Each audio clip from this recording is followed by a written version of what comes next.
You came back from the war. First time I saw it, I said, Lord God, look at all the names of the people that gave their life. All I could do is stand there and cry. It was too emotional. Welcome home.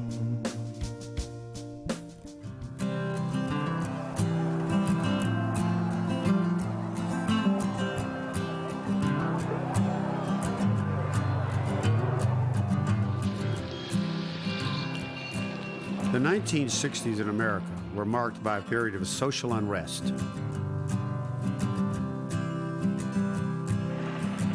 Perhaps most significant in shaping American society at that time was the U.S. engagement in the Vietnam War, which was viewed unfavorably by many Americans. This period was marked by many marches and sit-ins protesting the war. Veterans returned home to a cold reception.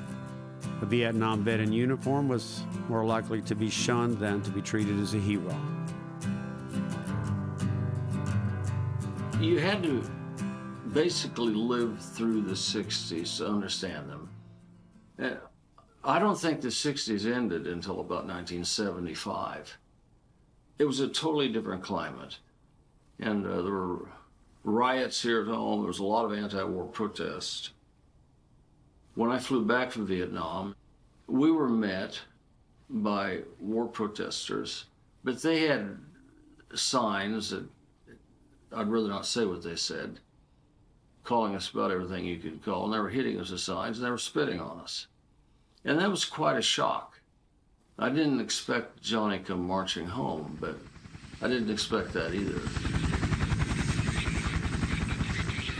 After flying combat and seeing a lot of people die, that just didn't make any sense to me. Some of the people that were bad-mouthing the soldiers had to be there to understand. They didn't know what we had been through.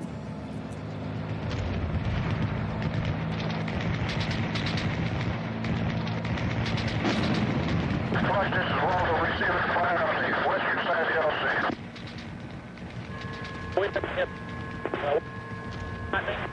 We received fire, and it wasn't light automatic weapons. It was grenade launchers, and it could have been 37 Mike, but I think we were too close for that. Anyway, it was exploding type shells, and his ship's just shot and he's riddled from it.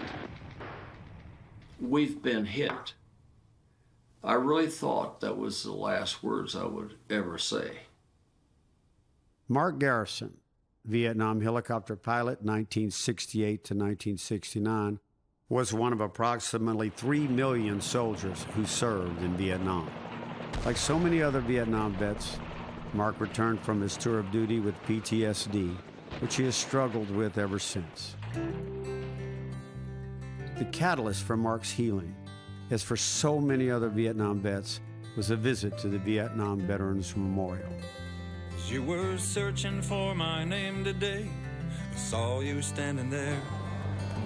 Man, you look different with that silver in your hair. Me, I haven't aged a bit, still all of 21.